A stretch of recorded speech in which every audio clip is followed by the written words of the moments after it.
Nós temos aqui outro marco importante. Observe que cada um desses fatos, cada um desses acontecimentos estão ficando cada vez mais próximo da independência, né? Existem algumas divergências sobre a ideia da independência, que marca efetivamente a independência do Brasil.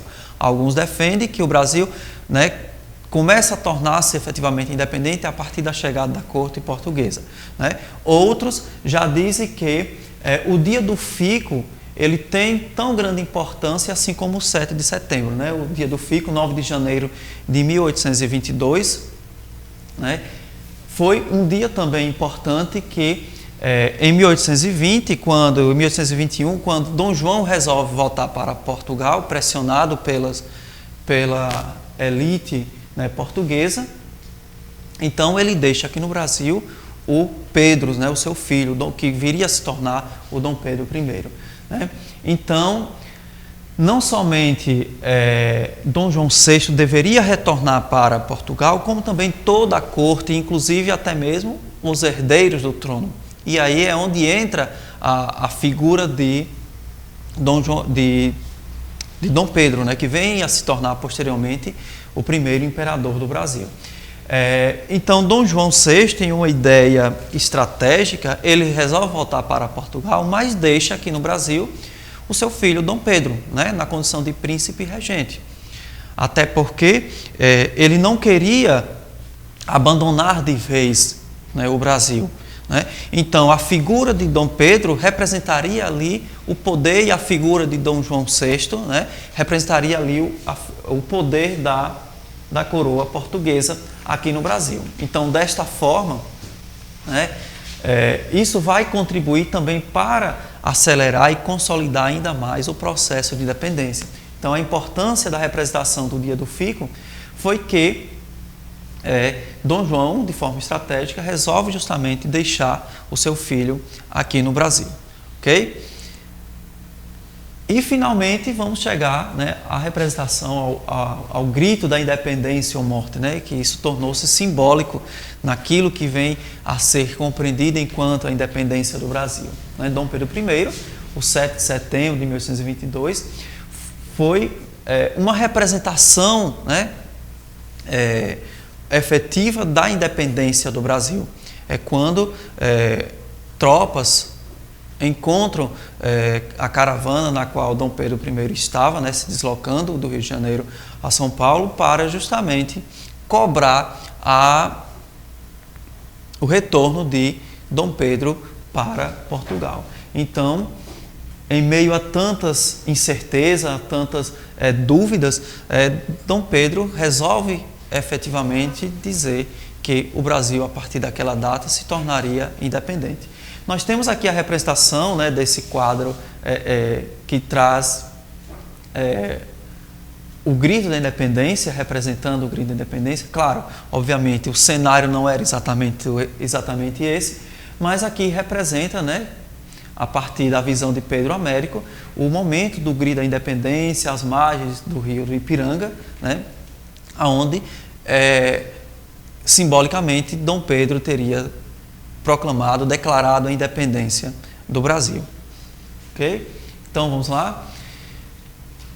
E como é que o Brasil torna-se independente? Né? Então, essa independência, nós já vimos que no decorrer de todo esse processo, de todos os antecedentes finais para se chegar à independência, houve alguns custos. Né? Então, o custo da independência.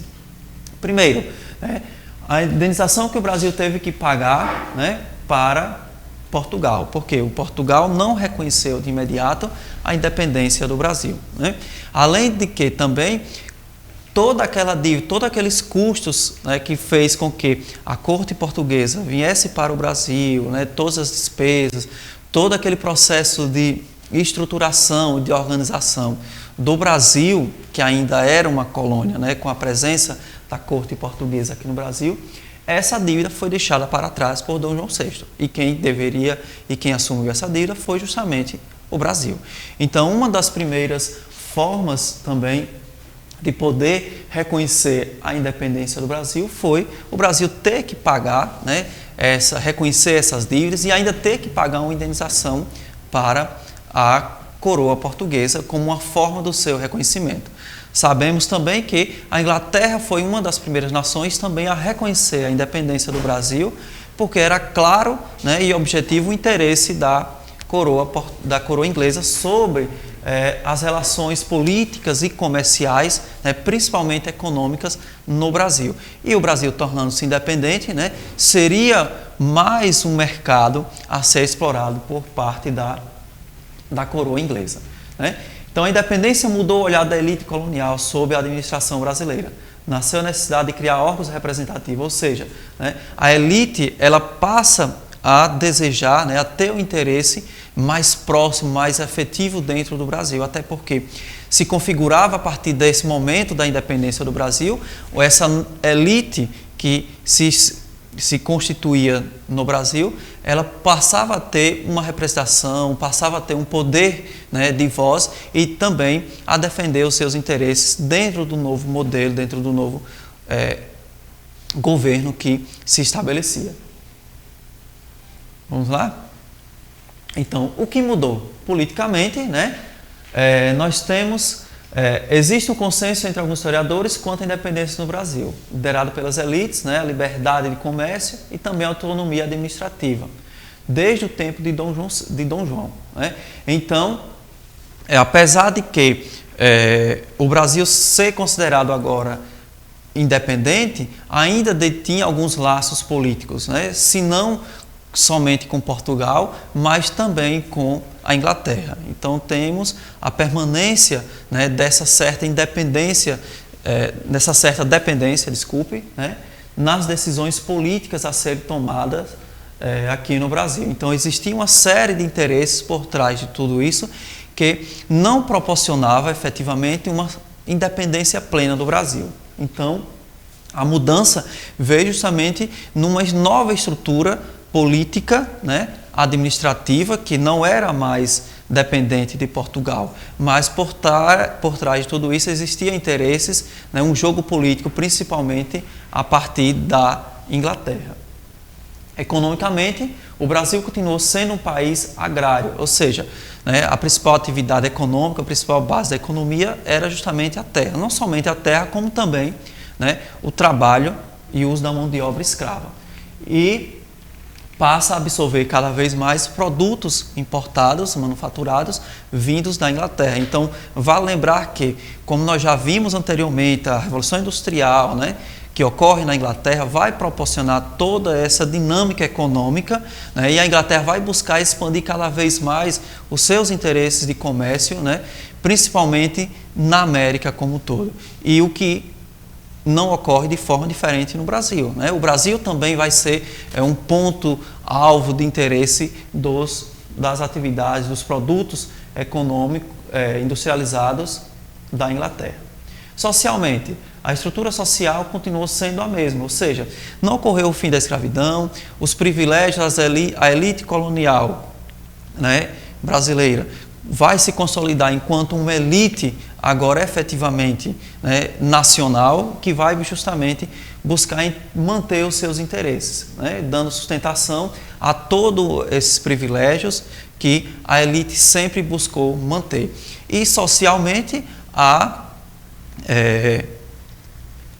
população menos privilegiada, né, a população mais pobre, ela é esquecida.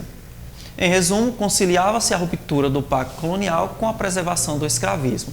Não só a preservação do escravismo, como também a preservação dos interesses da elite, dos privilégios, né? Então, até porque, efetivamente, de modo prático, a independência do Brasil não se deu a partir de um processo evolucionário, né, efetivo, com participação da população, com participação das camadas populares, né, como ocorreu no restante da América.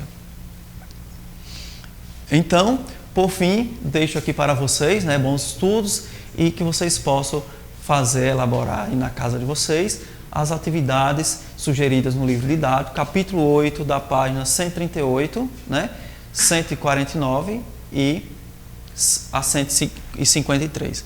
Então, por aqui, encerramos nossa aula de hoje e até o nosso próximo encontro.